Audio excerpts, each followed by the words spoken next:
बिस्मिल्लाहिर्रहमानिर्रहीम। अस्सलाम वालेकुम। टॉक 7 के साथ मैं हूँ एतजाज़ नकी और मेरे साथ मौजूद हैं सज्जाद तरीन साहब। नाज़रीन, आज के शो में सबसे पहले हम जिक्र करेंगे इलेक्शन कमीशन के सामने PDM के एहतजाज का, जिससे मौलाना फजलुर रहमान और मरियम नवाज साहबा ने ख़ताब किया। इसके साथ साथ हम बात करेंगे वफाकी काबीना की जो इंक्वायरी कमेटी थी ब्रॉडशीट के मामले पर, उस पर आज वफाकी वज़रा ने ब्रीफिंग दी है और उस रिपोर्ट के हवाले से आगाह किया है कि क्या कुछ उसमें है, उसका भी जिक्र करेंगे। और इसके अलावा जो इस वक्त सूरत हाल है मुल्क की सतह पर, जो सियासत की उतार चढ़ाव हो रहे हैं, उसका भी जिक्र करेंगे। फिर बिलावल भुट्टो जरदारी साहब ने उमरकोट में अपनी फतह के बाद जो जश्न मनाया और उस से ख़ताब किया, उसमें भी हुकूमत पर तनकीद की, उसका भी आज के प्रोग्राम में जिक्र करेंगे। सज्जाद तरीन साहब, सबसे पहले तो ये मामला कि आज ज़ाहिर इलेक्शन कमीशन के सामने अनाउंस था PDM का एहतजाज, आज ख़ताब किया मरियम नवाज साहबा ने भी, मौलाना साहब ने भी, और ये कहा गया कि फ़ॉरेन फंडिंग के मामले पर इसराइल और भारत से जो फंडिंग हुई है उस पर इलेक्शन कमीशन किसी दबाव के बगैर जल्द फैसला करे। तो ये आज बड़ा मुतालबा था जिसकी वजह से एहतजाज हुआ है, क्या कहते हैं आप? देखिए, मैं आपको अर्ज़ करूं कि ये जो केस है ये पिछले कुछ 6-7 साल से चल रहे हैं इलेक्शन कमीशन के पास, और ये कोई अपोजिशन ने नहीं किया कि जैसे वो प्राइम मिनिस्टर इमरान खान या हुकूमती वज़रा ये कहते हैं ना कि हमने तो इन पे कोई केस नहीं किए। ये नवाज़ शरीफ ने आसिफ जरदारी पर किए और आसिफ जरदारी ने नवाज़ शरीफ पर किए, आपस में एक दो ज़माने में किए। तो ये कोई इसी किस्म का माजरा है कि अकबर बाबर साहब जो थे, उन्होंने ये बाबर साहब ने केस किया था, अपनी ये इनकी पार्टी के मुनहरफ रहनुमा हैं, उन्होंने कहा कि इन्होंने फॉरेन फंडिंग ली है और उन लोगों से ली है जो हमारे दोस्त मुल्क नहीं है, नापसंदीदा ममालिक हैं। ये कहानी वहाँ से शुरू हुई, ये केस चलता रहा। इसमें हुकूमत जो है वो कई दफ़ा सुप्रीम कोर्ट में भी गई, इलेक्शन कमीशन के अख्तियारात को चैलेंज करने की कोशिश की गई कि इन्वेस्टिगेट नहीं कर सकते। फिर इस पर chief justice supreme court Shakib Nisar का एक फ़ैसला दिया, फिर एक कमेटी बनाई गई, और ये क्योंकि बहुत तवील केस चल गया जिस पर अपोजिशन ने ये आज मुजाहरा किया। बाकी पस मंज़र तो आपको इल्म ही होगा, नाजरीन को बताने के लिए मैंने थोड़ा सा ये वाक़यात बताएँ। तो इस पर आज एक बहुत बड़ा एहतजाजी मुजाहरा हुआ, इसमें कोई शक नहीं। मैं ख़ुद वहाँ गया हुआ था, मैंने ख़ुद देखा मुजाहरों में इस तरह के लोग नहीं होते, मैंने बड़े बड़े मुजाहरे देखे हैं, लेकिन ये नहीं था कि ये कोई जलसा था या ये कोई लॉन्ग मार्च था। ये एक सिर्फ और सिर्फ वो था एहतजाजी मुजाहरा, और उस मुजाहरे में भी सिर्फ पिंडी इस्लामाबाद के जो लोग हैं उन्हीं को कहा गया था, बाकी कहीं से नहीं कहा गया था कि लोग आएँ। और मैं समझता हूँ ये एक बड़ा मुजाहरा था, ये एक बड़ा कामयाब मुजाहरा था। उसके बाद इस मुजाहरे में जो तकरीरें हुई, शेख रशीद साहब ने महमूद खान चकज़ई का भी नाम लिया, और मरियम नवाज साहबा की तकरीर, मौलाना फजलुर रहमान साहब की तकरीर। मरियम नवाज साहबा ने उन लोगों के नाम बताए हैं, ठीक है जी, उन्होंने इन लोगों के नाम बताए हैं कि इंडिया में वो कौन आदमी था, इजराइल से वो कौन आदमी था जो इनको पैसे दे रहा था, ठीक है। मैं समझता हूँ कि ये मरियम नवाज साहबा को भी किसी न किसी ने तो ये नाम दिए हैं ना सर, इस तरह तो नहीं होता। मैं एक न्यूज़पेपर में था तो एक ख़बर छप गई, तो एक साहब ने मुझे पूछा कि भाई ख़बर मुझे किसी दोस्त ने बताई, इन्फॉर्मेशन मैंने उस पर ख़बर दे दी। तो उनके बॉस ने मुझे ये पूछा, जिसने मुझे ख़बर दी, कि जी आपको किसने ख़बर दी है? तो मैंने कहा जी ये आपके ऑफिस में कोई देता है ना, ये तो नहीं है कि कोई बाहर से कोई आके देता है। बिल्कुल सही है। तो ये जो मैं तो अंदरूनी ज़राए जो है वो ये किसी न किसी आदमी ने उनको नाम दिए, और आज उन्होंने बाकायदा, आपने देखा होगा जब उस जलसे में कि जब वो तकरीर कर रही थी तो वो एक चिट उनके पास थी जिस पर वो नाम देखकर पढ़ रही थी। बिल्कुल, वो ज़ाहिर दिया गया, उनको बताया गया सारा डाटा। इस हवाले से गुफ्तगू करने के लिए पाकिस्तान पीपल्स पार्टी के मारूफ रहनुमा जनाब फैसल करीम कुंडी साहब हमारे साथ मौजूद हैं। बहुत शुक्रिया कुंडी साहब वक्त देने का। सर, आपसे हम ये जानना चाहेंगे, आज खताबात हुए हैं, एक तो जाहिर है खुद क़यादत ने शिरकत नहीं की, उस पर शेख रशीद साहब ने बड़ी तनकीद की कि मौलाना जो है तनहा है, ये तासुर देने की उन्होंने कोशिश की है। लेकिन जो आज खताबात हुए हैं उसमें फॉरेन फंडिंग के हवाले से नाम भी बताए गए हैं, और ये मुतालबा किया गया कि इलेक्शन कमीशन दबाव से आज़ाद होकर ये फैसला करे। सवाल ये है कि ये एहतजाज इस वक्त क्यों सामने आ रहा है जब उनकी जानिब से, यानी PTI की जानिब से जवाब जमा करवाया गया? इससे पहले कोई एहतजाज PDM के रिकॉर्ड पर इस तरह का नहीं है। बिस्मिल्लाहिर्रहमानिर्रहीम। देखें, सबसे पहली बात तो ये है कि जो एतराज़ है कि चेयरमैन बिलावल साहब आज तशरीफ नहीं ला सके, ये पहले से डिसाइडेड था कि क्योंकि जो PDM के जो जलसे हैं और इसमें रैलीज हैं, आज इसमें एक नई चीज़ मतलब है कि हमने इलेक्शन कमीशन के बाहर एक एहतजाज करना था, उसमें ये डिसाइडेड है कि कहीं पे अगर फर्स्ट टीयर लीडरशिप ना हो तो सेकंड टीयर लीडरशिप वहाँ पर मौजूद होती है।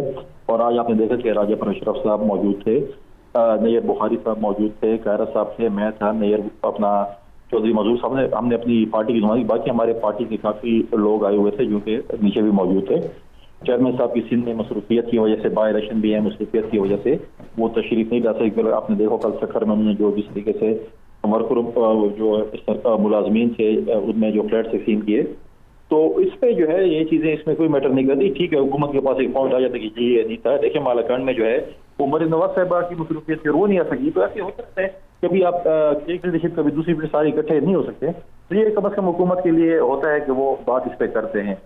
जहाँ तक है देखें इलेक्शन कमीशन की बात और फॉरेन फंडिंग की बात, देखिए पिछले पाकिस्तान का ये अलमिया है कि हम अगर सपोज फॉर एग्जांपल अगर एक इलेक्शन हार जाते हैं तो हम जाते हैं और एक प्रोसेस होता है और अदालत फैसला करती है 4.5 साल के बाद, और जब 3 महीने इलेक्शन में रह जाते हैं कि जी आप तो ठीक थे लेकिन अब इलेक्शन आ गई है तो आप अगले इलेक्शन की तैयारी करें, तो उनको भी खुश कर दिया जो जीत गए और जिनके साथ दान ली उनको भी खुश कर दिया, आप तो हक पे थे लेकिन हमें 4.5 साल लगे फैसला करने में, तो प्रोसेस है।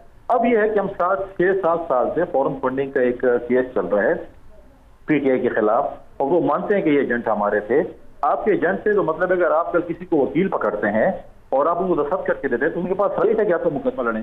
अब वो एजेंट पे डाल रहे हैं कि एजेंट ऐसे है जो हम कहते हैं कि इसका फैसला जल्दी हो और जल्द इलेक्शन कमीशन से फैसला करें, क्योंकि इलेक्शन कमीशन के पास और काम सारे दिन बैठे हैं, ये काम करें मतलब जल्दी फैसले करें कि मतलब है कि ये चीजें हैं ताकि हमें पता चले। क्योंकि अब पहले तो पीटीआई ने मान लिया था कि पैसे आए हैं, हमारे जो एजेंट है इसमें वो है, हम एजेंट को डिसोन कर रहे थे, तो ये चीजें हैं जिस दिन इसका फैसला होगा हमें पता चल जाएगा कि पैसे कहाँ से हैं। मूल दुश्मन है जो अब कह रहे हैं कि जी हमारे ऊपर तो इल्जाम लगा रहे हैं मूल दुश्मन है, तो पता चल जाएगा पीटीआई को पैसे कहाँ से मिले। कुंडी साहब आप ये बताएं कि जो चीफ तर्जमान हैं, जो वजारत इत्तलात के इंचार्ज हैं शिबली फराज साहब, वो ये कहते हैं कि हमने तो जवाब जमा करा दिया, ये तो पीपल्स पार्टी और नून लीग वाले अब फंस गए हैं, ये तो फॉरेन फंडिंग का इनको तो ये तो जवाब ही जमा नहीं करा पा रहे। मुझे बड़ी खुशी है कि शिबली फराज को हमारी बहुत ज्यादा फिक्र है। हम अपने जवाब खुद जमा कराएंगे, बाकी जमातें जवाब खुद जमा कराएंगी। हमें सिर्फ ये है कि शिबली फराज साहब ये भी कहें ना इलेक्शन कमीशन से कि फैसले भी जल्दी कर लें। अगर उन्हें इतनी फिक्र है कि हम इकट्ठे जवाब जमा कराएं तो शिबली फराज साहब से कहें कि आप जो एहतसाब पर इंतकाम कर रहे हैं तो उसको भी ऐसा ना करें। जब एहतसाब वाले अपोजिशन पे इल्जाम लगाते हैं तो हमें गिरफ्तार करते हैं और कहते हैं अपने आप को बेगुनाह साबित करें, और इनके ऊपर साबित हो जाता है इनको हाथ भी नहीं लगाते।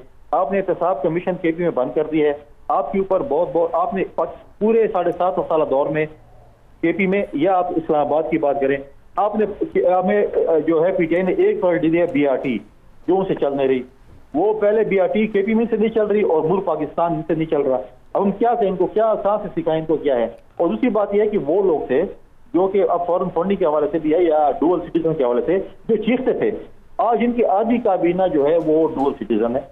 आज तो इनको कुछ नजर नहीं आता। आज मतलब है कि अगर वो डुअल सिटीजन इतने भी मुहब्बत वतन है पाकिस्तान के साथ, उनको बहुत मुहब्बत वतनी है, तो अपनी वो सिटीजनशिप खत्म कर लें और आगे पाकिस्तान के लिए काम करें।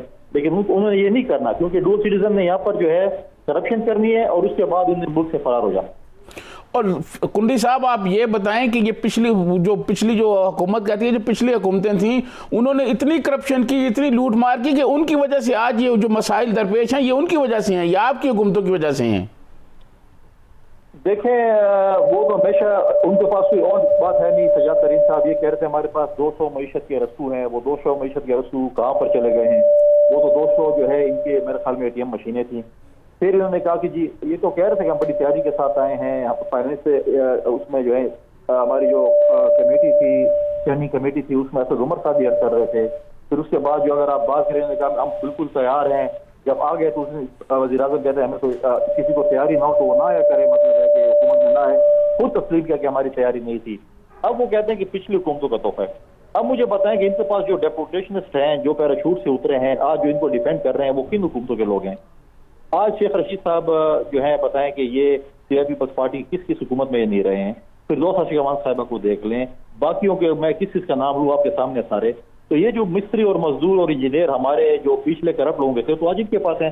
शिबली फराज साहब मेरे लिए बड़े मोहतरम हैं, इनके जो बुजुर्ग हैं वो हमारे साथ पीपल्स पार्टी की खिदमात है, हम उनको अप्रिशिएट करते हैं। इनके चचा मोहतरम जो हमारे साथ गवर्नर रहे क्वार्टर रिफॉर्म्स में, उन्होंने बड़ा हमारा साथ दिया है, बड़ा उन्होंने काम किया है। सही।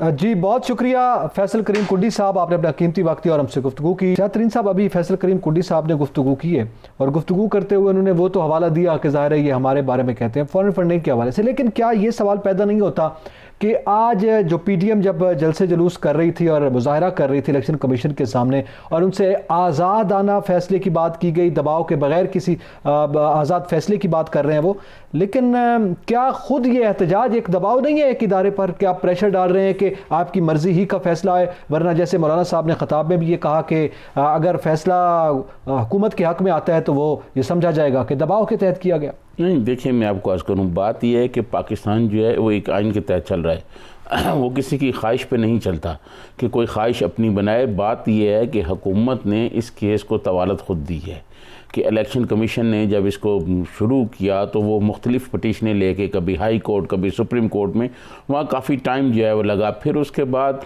ये जो एक कमेटी बनाई गई थी जिस कमेटी ने ये सारे मामले की इंक्वायरी करनी थी, उस पर बहुत टाइम लगा। तो अपोजिशन ये का मौक़िफ़ ये है कि ये क्योंकि बहुत तवील हो गया है, टाइम साढ़े 6-7 साल वो कह रहे हैं हो गया है, तो उसमें इस बहुत जल्दी फ़ैसला हो जाना चाहिए। देखिए मैं आपको अर्ज़ करूं कि पाकिस्तान में ये बड़ी बदकिस्मती है जी। चीफ़ मिनिस्टर जब थे अपना शहबाज शरीफ साहब, तो वो भी 5 साल स्टे पे रहे, सुप्रीम कोर्ट का स्टे था और उस स्टे में जनाब उन्होंने 5 साल इफ्तिखार चौधरी साहब ने उनको स्टे दिया हुआ था, पूरे 5 साल उन्होंने निकाल लिए, नए इलेक्शन आ गया तो उस वक्त तक कोई फ़ैसला नहीं हुआ। ऐसा नहीं होना चाहिए। मैं ये समझता हूँ कि जो फ़ैसले हैं वो बर वक्त होने चाहिए।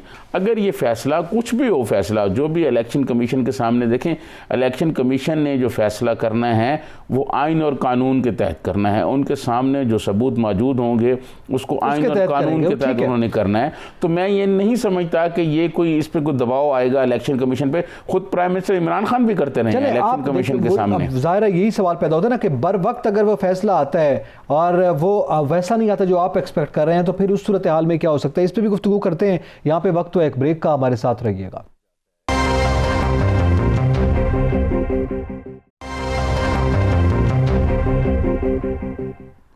Welcome back. बात कर रहे हैं कि आज जो खिताबात हुए हैं इलेक्शन कमीशन के सामने पीडीएम का जो एहतजाज था उसके हवाले से।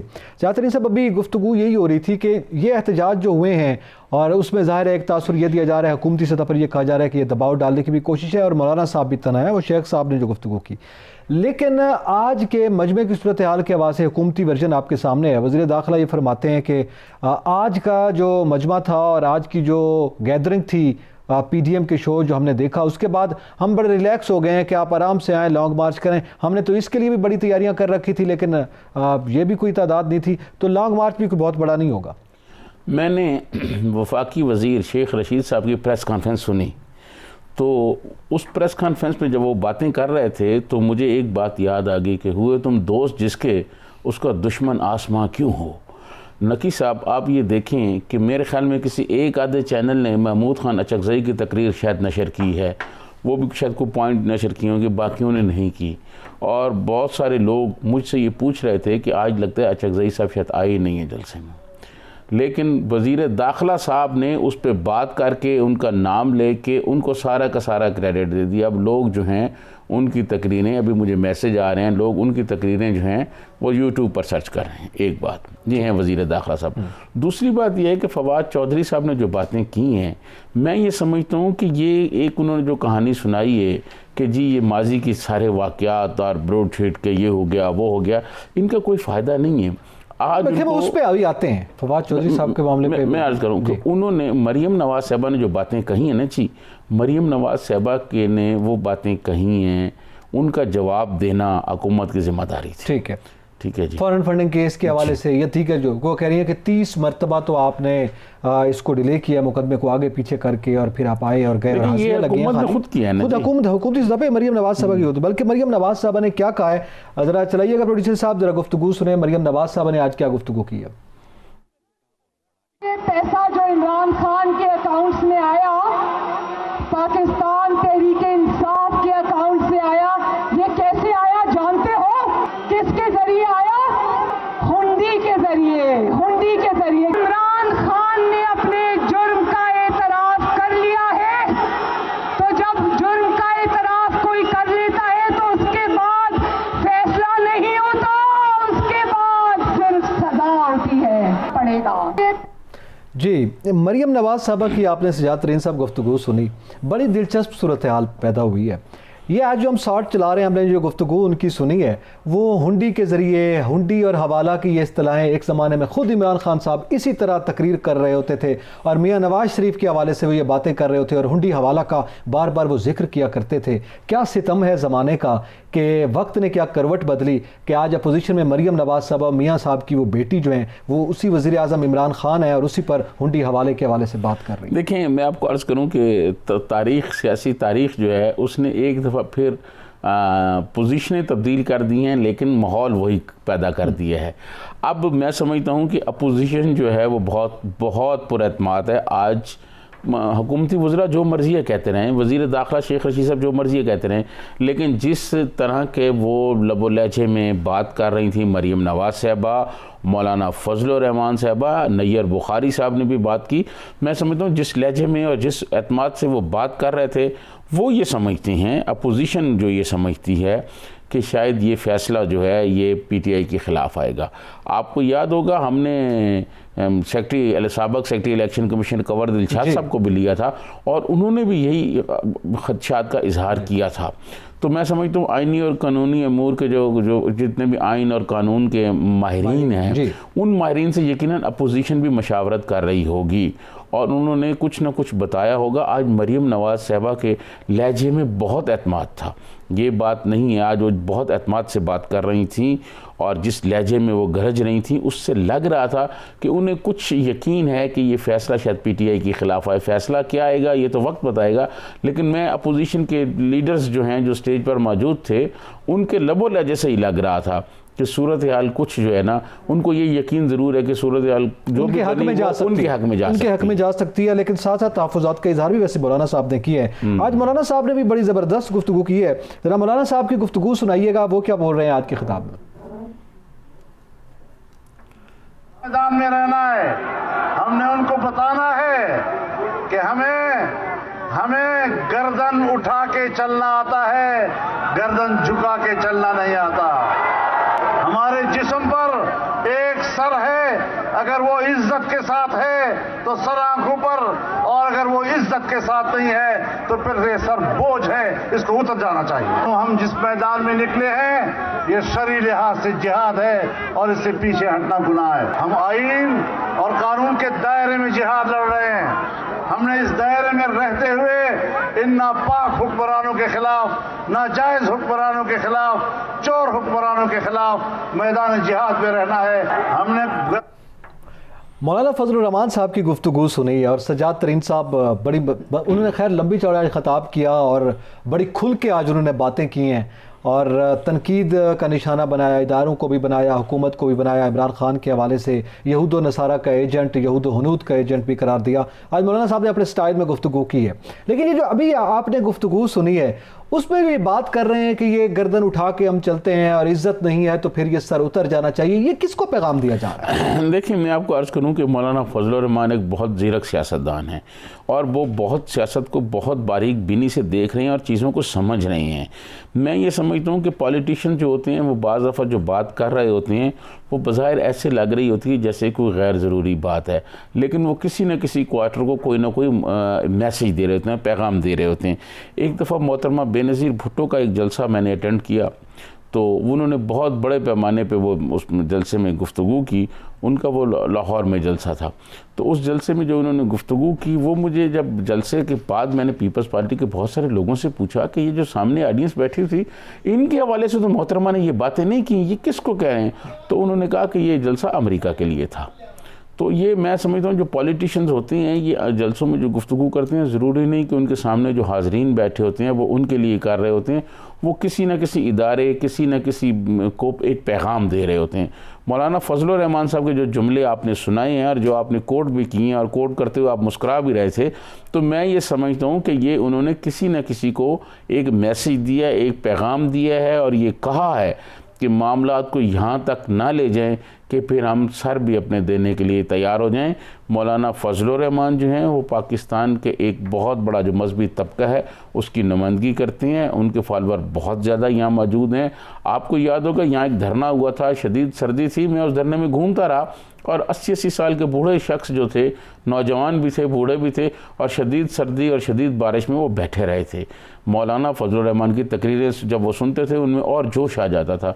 तो मैं ये समझता हूँ कि ये शेख रशीद साहब ने आज जिस तरह मौलाना के हवाले से गुफ्तगू की या जिस तरह वो मौलाना पे तनकीद करते हैं, ऐसा उनको नहीं करना चाहिए। नहीं, ये बड़ी अच्छी बात है, ये बड़ा अच्छा टर्न है मौलाना साहब का कि वो कहते हैं ना, जिहाद बिल सैफ से जिहाद बिल कलम की तरफ आ गए हैं। आज उन्होंने इस हवाले से गुफ्तगू भी की है कि आज हमारे जो मदरसे के तालिब इल्म है ये वो लोग, क्या आप समझते हैं बंदूक उठा लें? हाँ, वो तो कागज़ किताब और कलम के साथ जो है जिहाद कर रहे हैं। आज इसको जिहाद करार दिया। मेरे ख्याल में एक पॉजिटिव मैसेज इस हवाले से ज़रूर सामने आया है। लेकिन जवाब में हुकूमती वर्जन जो है वो भी बड़ा ज़रूरी है, और ब्रॉडशीट के मामले को लेकर और उसकी जो इंक्वायरी कमेटी थी उन्होंने जो आज गुफ्तगू की शिबली फराज साहब, फवाद चौधरी साहब और शरीम मज़ारी साहबा ने, तो उसमें ज़ाहिर है ब्रॉडशीट का भी जवाब दिया गया, आज के जलसे का भी बिटवीन द लाइन जवाब था। फवाद चौधरी साहब ने गुफ्तगू की है, ज़रा वो सुनाइएगा। फवाद चौधरी साहब क्या कह रहे हैं? मौलाना जो है मेरा ख्याल है तन्हाई की अजियत का शिकार है, और जिस तरह से उनको लग रहा था कि पता नहीं कोई पाकिस्तान के अवाम जो हैं वो उनके हाथ पे बैठ करके उनको कोई खलीफा ही मुकर्रर कर देंगे, उससे उनको लगा है कि ऐसा मामला हो नहीं रहा। बड़ी उनको तन्हाई और अजियत का शिकार है।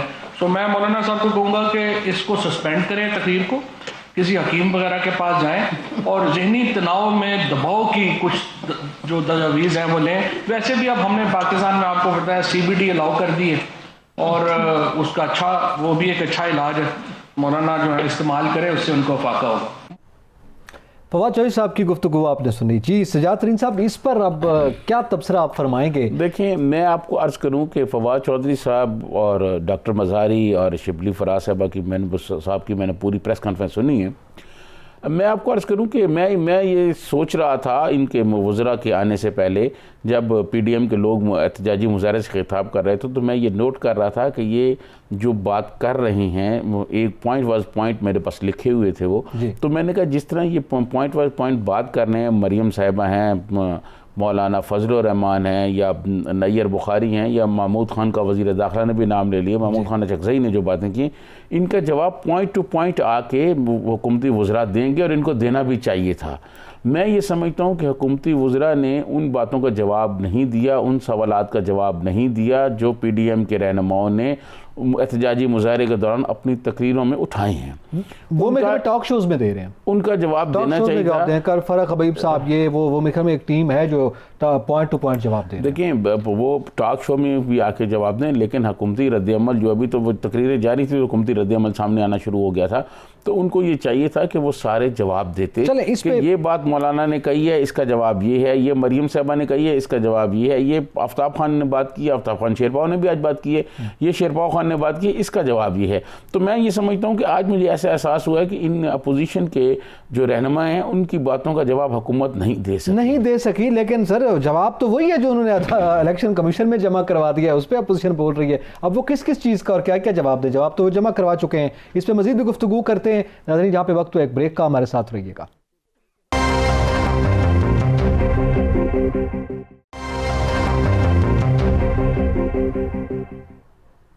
Welcome back. हम बात कर रहे हैं कि आज एक जानिब PDM का इलेक्शन कमीशन के सामने एहतजाज था। मरियम नवाज साहबा, मौलाना फजलुर रहमान और दीगर सियासी रहनुमाओं ने ख़िताब किया, और दूसरी जानिब हुकूमत ने ब्रॉड शीट के मामले पर जो है वो अपनी इंक्वायरी कमेटी की जो रिपोर्ट थी वो उसी इंक्वायरी कमेटी के तमाम अरकान ने सामने रखी है। ज़ाहिद साहब हमें ज़रा ज्वाइन किया है जाहिद खान साहब ने, पहले उनसे बात कर रहे थे, NP के मारूफ रहनुमा। जाहिद खान साहब, बहुत शुक्रिया वक्त देने का। सर, एक तो आज ज़ाहिर इलेक्शन कमीशन के सामने एहतजाज हुआ, और वही मुतालबा जो कि जिस वजह से ये एहतजाज किया जा रहा था, जिसका पहले भी जिक्र हुआ, वो सामने आता रहे। लेकिन सवाल ये है कि आज के एहतजाज के बाद जो हुकूमती वर्जन सामने आया, बिलखसूस वज़ीर दाखिला शेख रशीद साहब का, वो ये कह रहे हैं कि जनाब आज के जलसे के बाद कम से कम हमें ये खौफ नहीं रहा कि लॉन्ग मार्च कितना बड़ा होगा। हम कहते हैं वो कल के करते आज लॉन्ग मार्च कर लें, और हम खुद उनको दावत देते हैं, क्योंकि आज के बाद हम बेखौफ हो गए कि अगर ये जलसा इतना है तो फिर लॉन्ग मार्च क्या होगा। देखिए जी, शेख रशीद की किसी बात को इतना सीरियस नहीं लेना चाहिए। वो कितना झूठ आदमी है। वो कहते कि पहले बार रेड जोन में जलसे की इजाज़त मिल गई। अब उनसे पूछे कि जो आपका जो इमरान खान का 126 दिन वाला धरना था वो आप भूल गए, और उस धरना में और इसमें इस जो मुजाहरे में ज़मीन और आसमान का फ़र्क है। यहाँ पे सारी गाड़ियाँ चल रही थी, कोई मेट्रो बस नहीं रुका गया था, कोई गाड़ी किसी की शीशे को नहीं तोड़ा, कोई गमले नहीं तोड़ा। इन लोगों ने जो कुछ किया इस्लामाबाद में, इन्हें पार्लियामेंट की जंगले तोड़ दी, उसके अंदर चले गए, कपड़े धोते रहे, जाके टीवी पे चढ़ाई कर दी, आपने प्राइम मिनिस्टर हाउस पे चढ़ाई कर दी, आपने जाके सुप्रीम कोर्ट के एक अदालत के जंगलों पे गंदे शलवारें लटका दी। वो ये भूल गया है, वो तो इतना झूठ आयत नहीं, वो तो उसका हैसियत यार आपको पता है, वो 4 नंबर गेट का चौकीदार है, और 4 नंबर गेट का चौकीदार इतनी इसी तरह बातें कर सकते हैं, इतने उसपे हद होती है, उससे ज्यादा नहीं हो सकती। अगर वो कहता है कि जी ठीक है हम वेलकम, अब देख लेंगे, आ जाएगा, लेकिन ये बता दे कि ये जब वो कहता था खड़े होके, आज ये इदारों की बात करते हैं, ये इदारों को अगर इनकी रिकॉर्डिंग निकले कि जलाओ, मारो, मराओ, ये फौज ये सो रही है, सत्तू पिए हुए, ये जजेस, ये सुप्रीम कोर्ट ये सत्तू पिए हुए, लेकिन बदकिस्मती इस मुल्क के अंदर तो आईन और कानून के मुताबिक तो चल नहीं रहा है। पीडीएम तो ये चाहते हैं कि आईन और कानून के मुताबिक चले। अभी जो इलेक्शन कमीशन है वो कहते हैं हम कर रहे हैं, भाई 3 साल हो गए, आपने कमेटी 1 महीने के लिए बनाया था, 3 साल में तूने उसकी रिपोर्ट नहीं लेकर आ सकी, जिससे जाहिर हो रहा है कि तू प्रेशर में है, तुम्हारे कोई आईनी जो इख्तियारात है, एक आजाद इदारा तो तुम है, लेकिन तुम्हारे अमल आजाद नहीं है, आपको वही प्रेशर जाहिद खान साहब आप ये बताएं कि आज अपोजिशन के जो रहनुमा थे उनके लहजे में बड़ा एतमाद नजर आया, अगर फैसला जो है वो पीटीआई के हक में आ गया तो फिर क्या करेंगे आप? फिर फैसला नहीं मानेंगे आप? सजाद तरीन साहब, आपको इल्म है कि एक ऐसे इशू कि जिसमें फॉरेन फंडिंग और ममनुआ फॉरेन फंडिंग हो, हम तो ये नहीं कहते, अगर उसके फेवर में आते हैं और वो गलत फैसला करते हैं इलेक्शन कमीशन, तो बस और इदारे तो है, फिर उधर उसके पास जाना पड़ेगा और वो कौम के सामने लाना पड़ेगा कि हकीकत में वो है क्या। अगर वो इतना सच्चा होता और वो सही होते और वो फंडिंग सही होता तो इतने 6-7 साल क्यों लटकाते? आज तक वो लटकाते जा रहे। आज भी वो कह रहे कि जी आप इसको रिलीज न करें, अवाम तक न जाए, जो बंदे ने दरखास्त की है उसको भी उसकी कॉपी नहीं मिल रही है, तो दाल में कुछ काला तो है। अगर वो फंडिंग जाहिद खान साहब, हुकूमत ने ताखीर नहीं की, बल्कि उनको आइन और कानूनी जो रास्ते थे उन्होंने तो वो अपनाए हैं। हुकूमती माहिरीन ये कहते हैं कि जो आइन में और कानून में दिए गए रास्ते हैं हमने तो वो अपनाए हैं। तो वो कौन सा रास्ता है? ये रास्ता है कि आईन और कानून में तो ये रास्ता है कि अगर आपके ऊपर इल्जाम, एक प्राइम मिनिस्टर जो सिटिंग बेटा होते हैं उसके खिलाफ कमेटी बनती है और उसको 6 महीने के अंदर पारित कर देता है। एक जो फॉरेन फंडिंग केस है कि जिसका अपना एक बानी रुकन जाके गया हुआ है और वो कहते हैं कि इसका फैसला करो, और ये उसको लटकाते जा रहे, कभी हाई कोर्ट में लेके जाके स्टे लेता है, कभी इलेक्शन कमीशन को कहता है तुम्हारे पास इख्तियार नहीं है, कभी सुप्रीम कोर्ट में जाते हैं। तो अगर इतने सही थे और इतने शफाफ है तो फिर क्यों रोकते हैं? फिर तो इमरान खान को चाहिए वो खुल के बता दे ये पैसे मैंने लिए हैं, ये लाम लोगों ने मुझे दिए हैं, लेकिन हकीकत में कुछ और है। नहीं जाहिद खान साहब, वो तो ये कह रहे हैं कि हमने तो, जाहिद खान साहब सारा सियासत खत्म हो जाएगी। जी खान साहब, वो तो कह रहे हैं हमने जवाब जमा करवा दिया है, हमारे जवाब जमा करवाने के बाद अपोजिशन को भी एहतजाज चले याद आ गया, अच्छी बात है। अब जाहिर है ये भी एक तासुर मौजूद है कि जब जवाब जमा करवा दिया है, आईनी तरीके से इदारा प्रोसीड कर रहा है केस को, तो उस पर अपोजिशन क्या दबाव डालना चाहती है इलेक्शन कमीशन पर? देखिए जी, ये जो आईनी इदारा है ना, मैं आईनी इदारा तो है, इख्तियारात उसके पास है, लेकिन अमल उसका नहीं है। आपको याद होगा 1.5 साल पहले हम इस इलेक्शन कमीशन की, जब ये चीफ इलेक्शन कमिश्नर नहीं था, दूसरा बैठा हुआ, तो हम उसके पास गए थे और हमने 12 पार्टी, इस पीडीएम की 11 पार्टियों के गए थे और हमने मुलाकात की थी और हमने यही दरखास्त दी थी, वो इनके पास आज भी पड़ा होगा। हमने ये कहा था कि भाई ये जो आप इतना इसको लंबा क्यों करवा रहे हो, आप इसको खत्म कर दो, जो भी फैसला आता है कर लो, लेकिन आप तारीखें पे तारीखें दे रहे हो। वो कहते हैं हम पे प्रेशर है, आज तो आप कहते हैं जल्दी फैसला जो भी आए वो जल्दी आए। बहुत शुक्रिया जाहिद खान साहब, आपने कीमती वक्त दिया और हमसे गुफ्तगू की। जाहिद तरीन साहब, अब एक तो मामला ये है, ज़ाहिर है ये अपोजिशन का वर्जन है वो सामने आया है, ये आज ब्रॉडशीट को लेकर जो इंक्वायरी कमेटी रिपोर्ट सामने लाई है उसमें तो यही कहा जा रहा है मियां नवाज शरीफ, फिर उनकी एक हिस्ट्री उसका क्या था, और दूसरी जानिब मूसवी साहब की स्टेटमेंट भी तो आज सामने आई हुई है, वो कह रहे हैं जिम्मेदार ही नैब है, और बिल्कुल शहजाद अकबर साहब के हवाले से तो उन्होंने बड़े हार्श किस्म की स्टेटमेंट दी है कि वज़ीर आज़म इमरान खान को तो इनको हटा देना चाहिए मुताल्लिका मिनिस्ट्री से। देखिए मैं इस पे बात करता हूँ। आज जो जाहिद खान साहब ने बात की ना, वो ये कह रहे हैं कि ये कम से कम जो है ना जो तवील हो गया, इतना लंबा हो गया अरसा, ये नहीं होना चाहिए था, ये फैसले जल्दी आनी चाहिए थे। ये उनका पॉइंट है कि फिर वो जो भी किया है वो आगे फिर उनके पास भी रास्ते हैं, अपोजिशन भी उधर जाएगी। देखिए मैं आपको अर्ज़ करूँ कि आज जो कमेटी प्राइम मिनिस्टर ने बनाई है, मुझे ये तवक्को थी कि प्राइम मिनिस्टर जो हैं वो जो कमेटी बनाई है वो एक ऐसी रिपोर्ट देगी जिस पर एक अमल होगा, और एहतसाब के अमल में, एहतसाब के अमल के नाम पर जिन लोगों ने पैसे लूटने की कोशिश की है या लूट मार की है उनको नहीं छोड़ा जाएगा। प्राइम मिनिस्टर इमरान खान का तो हमेशा मौक़िफ़ यही रहा है कि करप्शन और लूट मार के खिलाफ, लेकिन बदकिस्मती से आज उन्होंने जो कहानियाँ सुनाई हैं ये तो सारी मुझे पता है। सैफुर रहमान के ज़माने से मैं नैब को जब से बना है नैब, मैं उसी ज़माने से नैब को कवर करता रहा हूँ, और सैफुर रहमान साहब भी एक कहानी रोज़ सुनाया करते थे। आज उन्होंने उन कहानियों को मिक्स करके एक वो सुना दी है। कोई ये नहीं बताया कि वो कौन आदमी था जो कट मांगने के लिए गया हुआ था, और वो कट मांगने के लिए जो आदमी गया। मैंने कल के प्रोग्राम में भी ये कहा था कि ये वुज़रा जो हैं ये इंक्वायरी नहीं कर सकते, ये तहकीक नहीं कर सकते, इसके लिए JIT होनी चाहिए जिसमें इन्वेस्टिगेटर्स होने चाहिए। ठीक है, JIT, वो ये सारी चीज़ें कर सकते हैं। JIT का मुतालबा आप समझते हैं कि होना चाहिए, इसके अलावा यही कहानियाँ चलती रहेंगी। वक्त चूँकि ख़त्म हो गया है नाज़रीन, एतजाज़ नकी और सजाद तरीन को इजाज़त दीजिए। अल्लाह हाफ़िज़।